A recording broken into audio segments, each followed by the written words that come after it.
Atenção! Começa agora uma teleaula de História do Ensino Médio.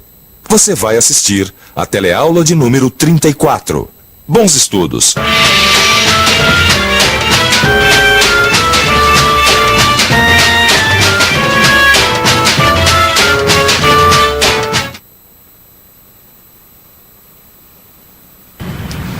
Eu estou aqui no Monumento da Independência, em frente ao Museu do Ipiranga. Como você sabe, foi aqui que Dom Pedro I proclamou a independência, libertando o Brasil de Portugal. Mas e na América Espanhola? Será que as colônias espanholas se libertaram da mesma forma que a colônia portuguesa? Ficou curioso? Então fique ligado, porque o tema da nossa teleaula de hoje é a independência das colônias americanas. Vamos nessa! Na teleaula de hoje, você vai ficar sabendo que foram necessárias muitas guerras para que as colônias espanholas na América se tornassem independentes e se constituíssem em repúblicas. Já na América Portuguesa, apesar da existência de alguns movimentos contra o domínio português, como a insurreição pernambucana, a independência se deu de maneira diferente, levando a colônia portuguesa a se transformar num império e não numa república.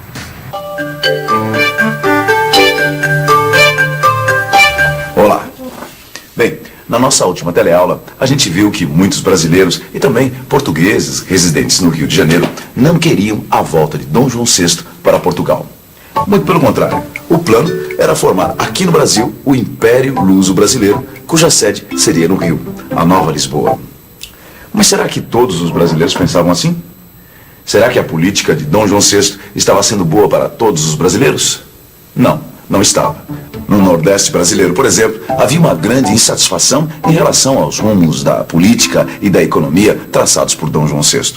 Por isso, por causa desse choque de interesses, surgiu em Pernambuco um forte movimento regional de contestação, a chamada Insurreição Pernambucana. 1817. É este o ano em que explode em Pernambuco a Insurreição Pernambucana. Mas por que ocorre essa insurreição? Essa revolta contra Dom João VI? São muitos os motivos. No Nordeste, de uma maneira geral, há um forte sentimento anti-lusitano, um sentimento contra Portugal. Primeiro, por razões econômicas e estratégicas. Os portugueses dominam o comércio varejista e ocupam importantes postos militares. Além disso, também há um aumento de impostos para manter a família real no Rio. As lavouras de algodão e cana estão em crise e o comércio enfrenta uma série de restrições. Ou seja, era a grande insatisfação dos pernambucanos com relação aos rumos políticos e econômicos adotados por Dom João VI. O movimento rebelde começa em Pernambuco e rapidamente se alastra por outras províncias nordestinas, como Alagoas, Paraíba e Rio Grande do Norte. E o que querem, afinal, os rebeldes pernambucanos? Essa dúvida não dura muito. Assim que assume o poder, o governo provisório de Pernambuco mostra a que veio. A República é proclamada e são asseguradas a tolerância religiosa, a liberdade de consciência e a igualdade de direitos. Mas apesar desses avanços, a escravidão africana foi mantida. Seja como for, a insurreição pernambucana é a mais importante rebelião já ocorrida em terras brasileiras até este momento. Apesar da sua força e importância, a insurreição pernambucana não teve vida longa. Durou apenas 2 meses. A repressão, organizada pelo governo, foi rápida e eficiente. Muitos líderes foram presos, fuzilados e até mesmo esquartejados. Era preciso dar o exemplo, mostrar a todos o poder que o rei tinha. E dessa forma, chegava ao fim o sonho da República no Nordeste brasileiro. Mas em muitas outras partes da América Espanhola, esse sonho, o sonho da República, continuava ainda mais vivo do que nunca. Olha aí, esse é Simão Bolívar, um dos maiores personagens históricos da América Latina. Mas afinal de contas, quem foi Simão Bolívar? O que será que ele fez? Você sabe quem foi Simão Bolívar? Não sei. Não sei dizer. Talvez o nome Simão Bolívar também não queira dizer muita coisa para você. Mas para os nossos vizinhos de continente latino-americano, Simão Bolívar foi um herói. Ele liderou a maioria das guerras que levaram à independência das colônias espanholas na América. Mas antes da gente estudar essas guerras, vamos saber o que estava acontecendo na América Espanhola no começo do século XIX. 1807. Você deve se recordar que é nesse ano, em 1807, que as tropas de Napoleão invadem Portugal e obrigam a família real a se transferir para o Rio de Janeiro. Mas não é só Portugal que sente os efeitos da investida de Napoleão. A Espanha também se ressente e muito. Depois de ter sido dominada por Napoleão, a Espanha ainda é obrigada a ver um estranho, José Bonaparte, irmão de Napoleão, sentar-se no seu trono. Nas colônias espanholas, onde o movimento pela independência já vinha tomando forma, essa parece ser a oportunidade de ouro para levar adiante os ideais inspirados na própria Revolução Francesa e defendidos por Napoleão Bonaparte. Mas não é bem isso que acontece. A posição ambígua das elites nativas da América Espanhola, os chamados crioulos, não permite que a independência se dê de fato. E que posição ambígua é essa? É que os crioulos ficam divididos, ficam em cima do muro, entre defender a coroa espanhola deposta por Napoleão ou aproveitar a chance e se libertar de vez do Império Espanhol. Na dúvida, o tempo acaba passando. E quando os Bourbon retomam o poder na Espanha, conseguem também reaver o controle da maioria de seus domínios americanos. Como você viu, grande parte da elite crioula fica dividida entre apoiar ou não as lutas de independência. Mas havia várias pessoas que não tinham dúvida alguma. Uma dessas pessoas era o crioulo Simón Bolívar. Simón Bolívar defendia em seus escritos a autodeterminação da América. Para ele, a América deveria decidir o seu próprio destino.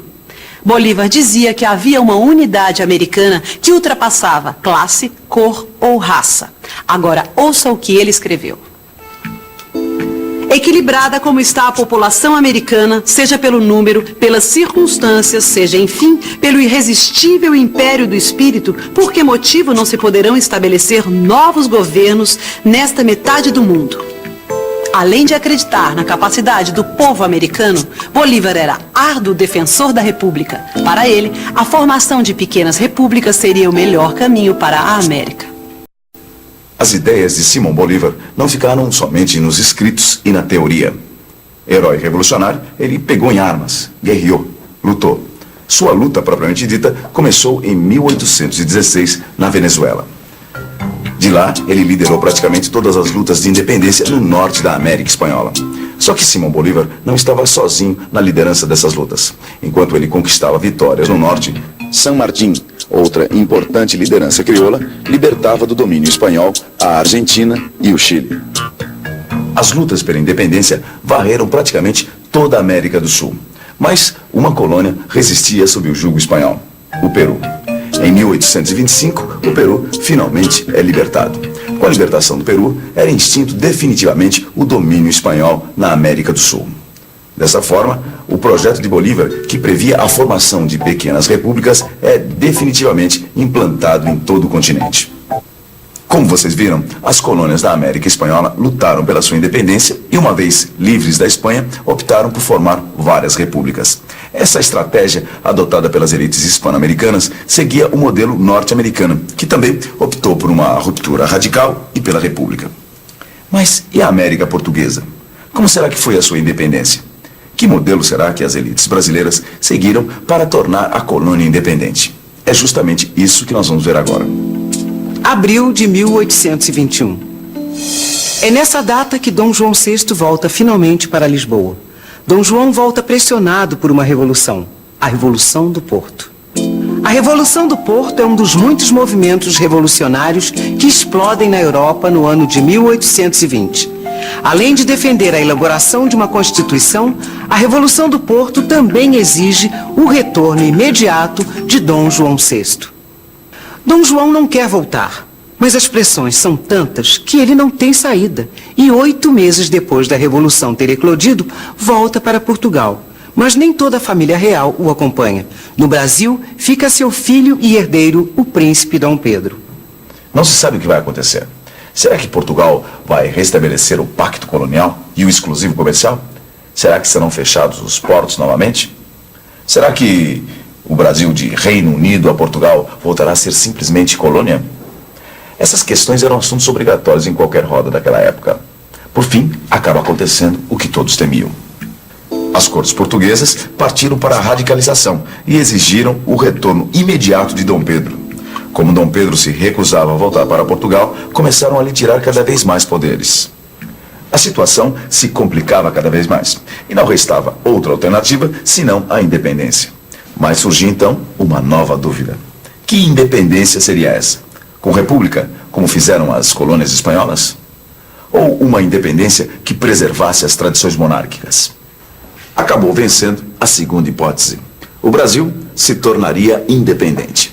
Mas sua unidade política seria preservada pela monarquia, ou seja, por um rei. Na verdade, as elites políticas brasileiras optaram por seguir a tradição monárquica europeia e não o modelo republicano adotado pelos Estados Unidos e pelas colônias espanholas.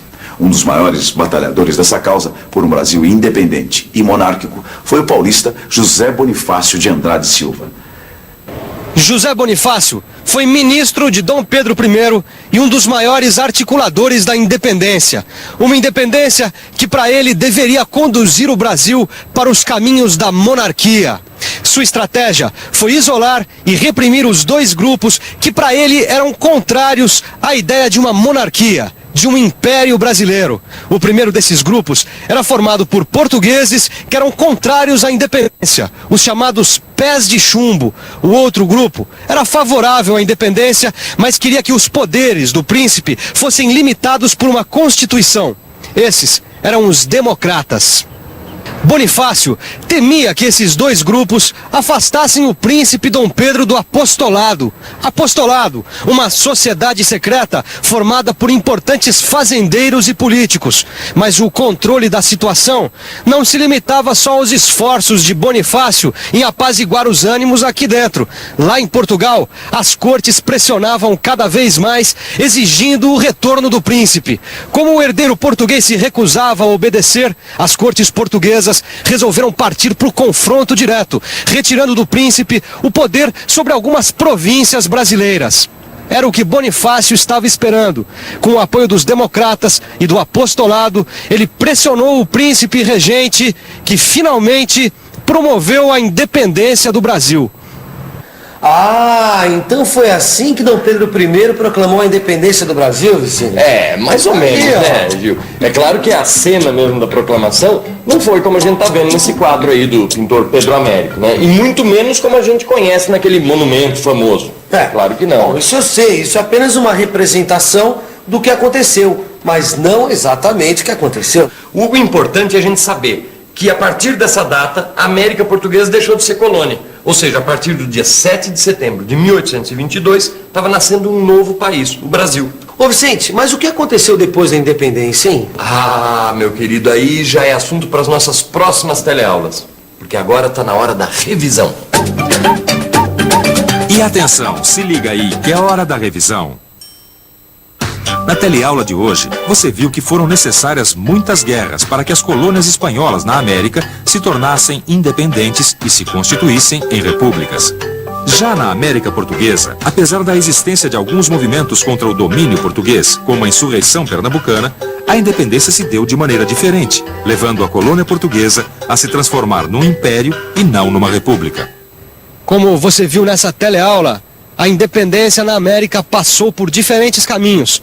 O caminho republicano, tentado e fracassado no Nordeste brasileiro, acabou vingando na América espanhola. Já a América portuguesa trilhou os caminhos da monarquia constitucional. Bem, seja qual for o caminho escolhido, o fato é que todos esses novos países da América enfrentaram desafios bem semelhantes, como a construção do Estado, a manutenção da ordem social e a estabilização econômica. Você ficou curioso para saber como é que esses países lidaram com esses desafios? Então fique ligado, porque esses serão os assuntos das nossas próximas teleaulas. Combinado? Até a próxima!